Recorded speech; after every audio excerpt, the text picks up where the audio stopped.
मतलब इसका मतलब ये है कि स्टॉक मार्केट के अंदर भी चीजों को कैटेगराइज किया जाता है। बिल्कुल। और मेजरली अगर आप उसे नहीं समझते हो तो आप उसमें रिस्क भी लेने के बाद लॉस ले सकते हो।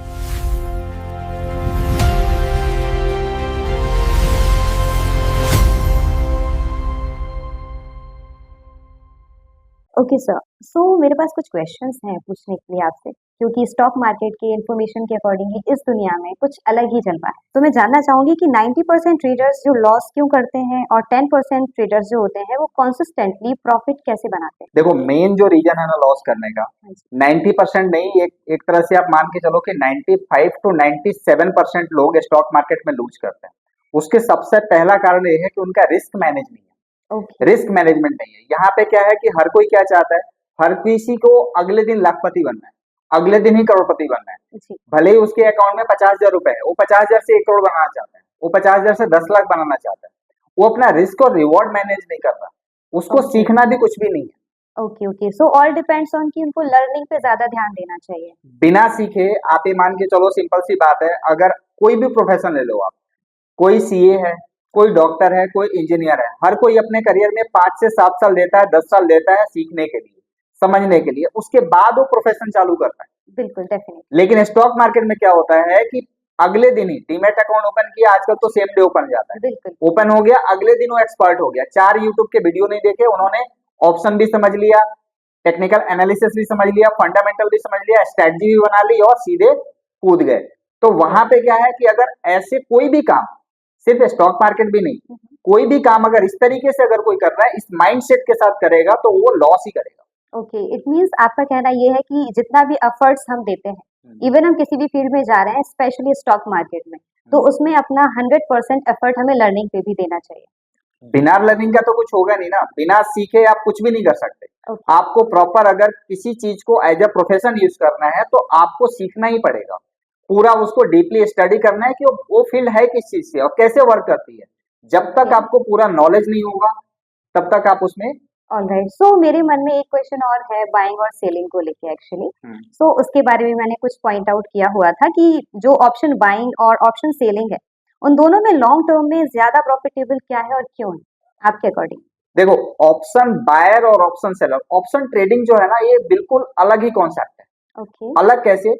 जैसे ऑप्शन बाइंग में क्या होता है कि अगर आपके पास 5,000 या 10,000 रुपए भी है, तब भी आप ऑप्शन बाइंग में ट्रेड कर सकते हो। ओके। बट ऑप्शन सेलिंग में क्या होता है कि ऑप्शन सेलिंग में अगर एक लॉट में भी आपको ट्रेड करना है, लॉट अगर जिसको पता नहीं है मैं उसके लिए जी बता जी दूं, जी बिल्कुल। एक क्वांटिटी में भी अगर आपको ट्रेड करना है ऑप्शन में, जी। तो उसके लिए मिनिमम मार्जिन, अगर आप सेलिंग ऑप्शन कर रहे हो तो मिनिमम आपको लाख, 1.5 लाख, 2 लाख रुपए होने चाहिए आपके अकाउंट में। Okay okay. तो वहां से सबसे पहली चीज क्या होता है कि रिस्क जो है ऑटोमेटिक मैनेज हो जाता है। ओके। कहाँ आप 5,000 रुपए लेके जा रहे हो और अनलिमिटेड रिस्क के लिए ले रहे हो आप, वो पूरा पूरा का पूरा 5,000 आपका जीरो भी हो सकता है।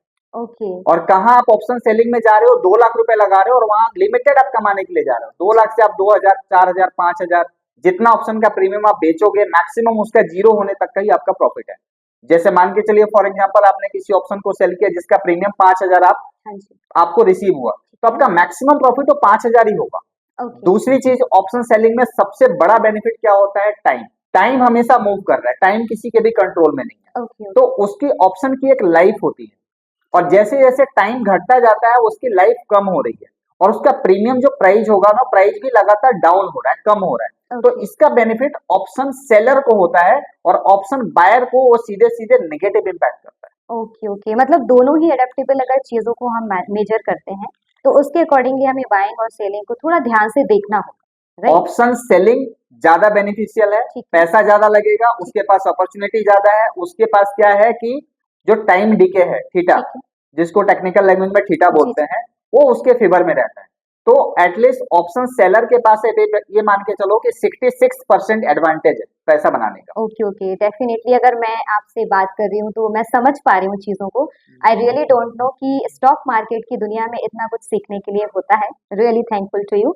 इसके साथ एक क्वेश्चन और, जैसे कि मैंने पता किया था आपके बारे में, लाइक 20 ईयर प्लस एक्सपीरियंस है आपका। सो आई वांट टू नो कि अगर आप न्यू ट्रेडर को सजेस्ट करते हैं तो ऐसी कौन सी गलतियां हैं तीन कि आप उन्हें सजेस्ट करेंगे कि बिल्कुल नहीं करनी है आपको।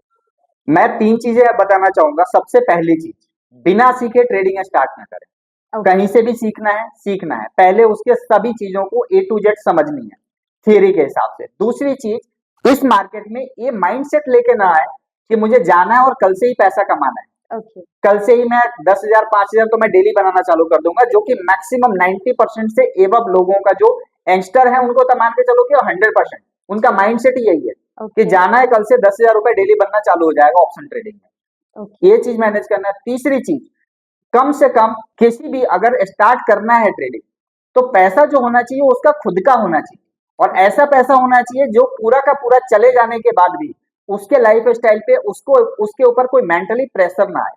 ये ओके तीन चीजें बहुत ध्यान से रखेंगे, तब जाके ऑप्शन ट्रेडिंग हो या स्टॉक मार्केट हो, किसी भी सेगमेंट में ट्रेड कर रहे हो, आपको बेनिफिट मिलेगा। अदरवाइज यहाँ पे आपका जो जर्नी है वो ये मान के चलो कि आप सीधे लॉस करने के लिए आ रहे हो। क्या बात है, मतलब इसका मतलब ये है कि स्टॉक मार्केट के अंदर भी चीजों को कैटेगराइज किया जाता है बिल्कुल और मेजरली अगर आप उसे नहीं समझते हो तो आप उसमें रिस्क भी लेने के बाद लॉस ले सकते हो, राइट? मैक्सिमम तो रिस्क है, इससे बड़ा रिस्क स्टॉक मार्केट से ज्यादा रिस्क, और जी इससे जी, बड़ा रिस्क बिना सीखे क्या बात है, तो कोई बिजनेस ही नहीं। बिल्कुल ऑब्वियसली सर, बहुत अच्छा लगा आपसे बात करके। वन मोर क्वेश्चन ऐसा है कि जैसे कि आपका 20 ईयर का एक्सपीरियंस है, सो अगर हम वहां जाते हैं कि अकॉर्डिंग टू एक्सपीरियंस, तो हमेशा हमारा एक प्लस पॉइंट होता है, हम यही कहते हैं कि अगर आपने 20 साल में आपकी जर्नी में स्टॉक मार्केट के अंदर रह के क्या ऐसा कौन सी चीज है जो स्पेशल रही और आपने सीखी है, और लर्निंग पोजीशन क्या रही है आपकी लाइफ में?